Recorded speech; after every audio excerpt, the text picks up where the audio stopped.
Ô Vandic, falando em ações de fato do governo ou até mesmo estruturalmente por parte do Banco Central, a gente vê o ministro da Fazenda, Fernando Haddad, comentando, né, que o juro está alto e que para baixar a inflação seria importante ter um crescimento estruturado da produtividade aqui do país. O ministro, vice-presidente, ministro também Geraldo Alckmin, falou assim, ó, não adianta aumentar o juro, não vai fazer chover ou baixar o preço do petróleo. Claro que são algumas críticas menos enfáticas à condução da política monetária por conjunturas políticas, mas a gente percebe que o governo está inquieto, está incomodado com o juro nesse patamar e segue com as suas críticas. E segue também com a percepção de que o juro alto não vai resolver o problema estrutural da inflação.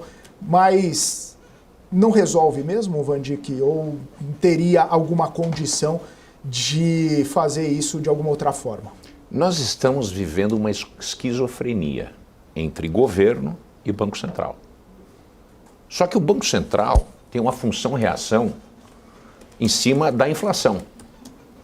E a inflação é causada porque o governo gasta demais, esse dinheiro vai para a rua, a gente tem um crescimento quase que exponencial da base monetária do país, isso vem desde 2020, isso é em função do quantitative easing, né, a baixa de juro errada a 2%, então a gente ainda sofre efeitos remanescentes disso, foi um erro estratégico do Banco Central levar a taxa a 2%, eu sei que eu sempre defendo aqui, as pessoas dizem que eu sou filhote do bolsonarismo, etc., mas eu sempre defendo o Campos Neto porque eu acho ele excepcional, mas ele errou.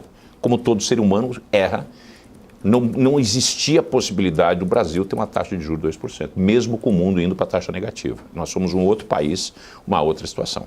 Então a gente ainda tem resquícios desses efeitos.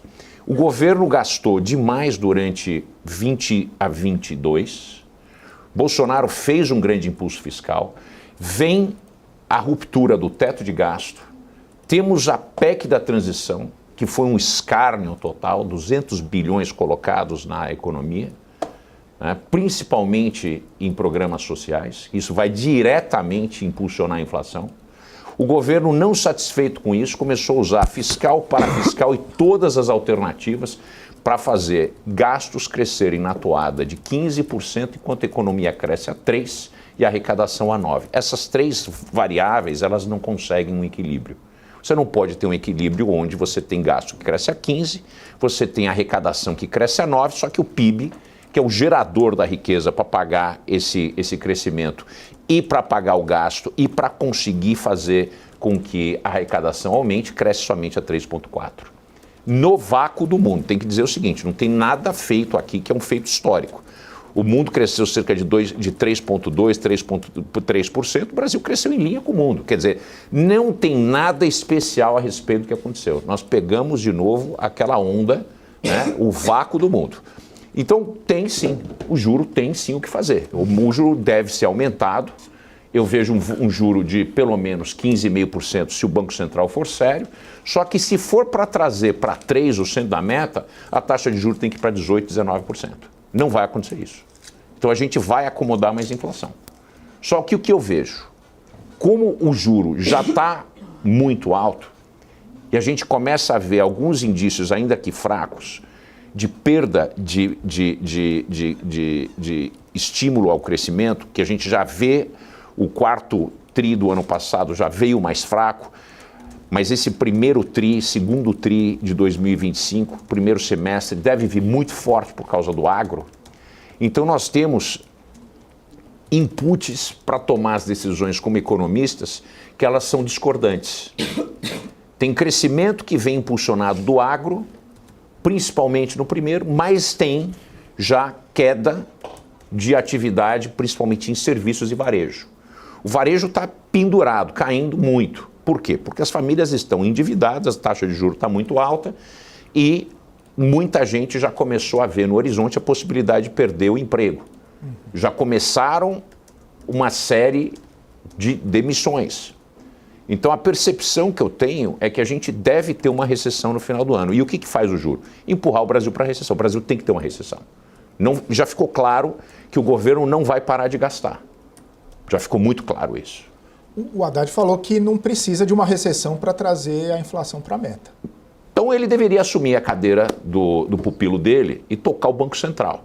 Ou parar de fazer imbecilidade no comando da economia do Brasil. São as duas opções. Nós precisamos de uma recessão, porque o governo não entendeu não entendeu a mensagem do mercado. Não entendeu a mensagem do mercado apenas, não. A mensagem da economia. Se continuar a gastar, a inflação não cai. Se a inflação não cai, a função de um banco central independente é aumentar a taxa de juros. Se aumentar a taxa de juros, vai provocar uma recessão. Tem um ponto que ela quebra. Ou nós entramos num processo de dominância fiscal e vai tudo para o saco. Mas eu não acredito, eu vejo a possibilidade de dominância fiscal, mas eu não vejo isso tão iminente. Eu vejo que a gente está próximo, a gente não sabe exatamente onde é, mas eu vejo a possibilidade de uma recessão acontecer antes da gente entrar em dominância fiscal. E eu vejo isso pelo seguinte: os números do varejo são muito ruins. E a gente pode interpretar o varejo como uma espécie de canário na mina de carvão.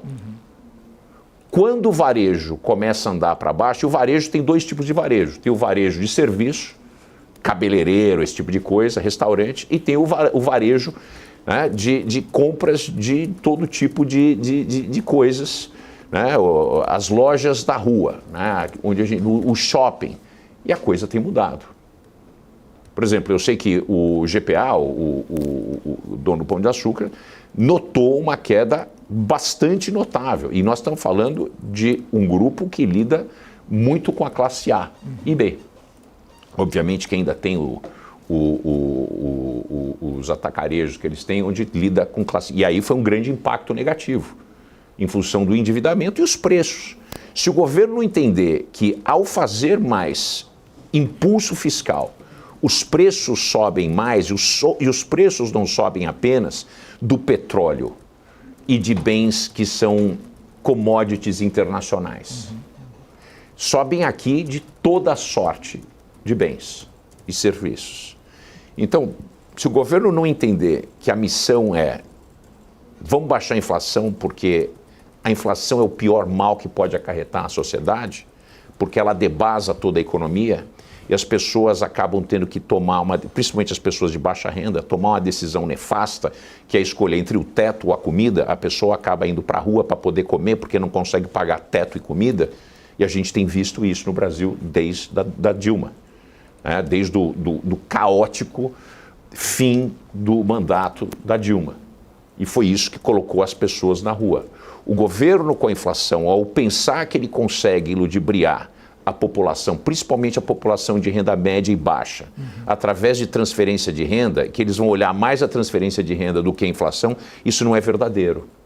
Essa é uma decisão que faz parte do cardápio de opções do PT e do Lula, porque é a única coisa que sabem fazer, só que não leva em conta o impacto nefasto que acontece na economia popular, que é onde está a perspectiva de emplacar uma reeleição do Lula ou o candidato dele. As pessoas não podem lidar com inflação, as pessoas podem lidar até com desemprego. Tem maneira de resolver isso porque tem seguro-desemprego, tem auxílio de família.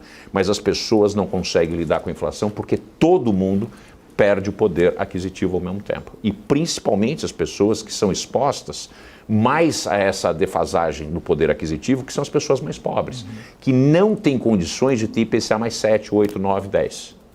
Essas pessoas vivem de salário.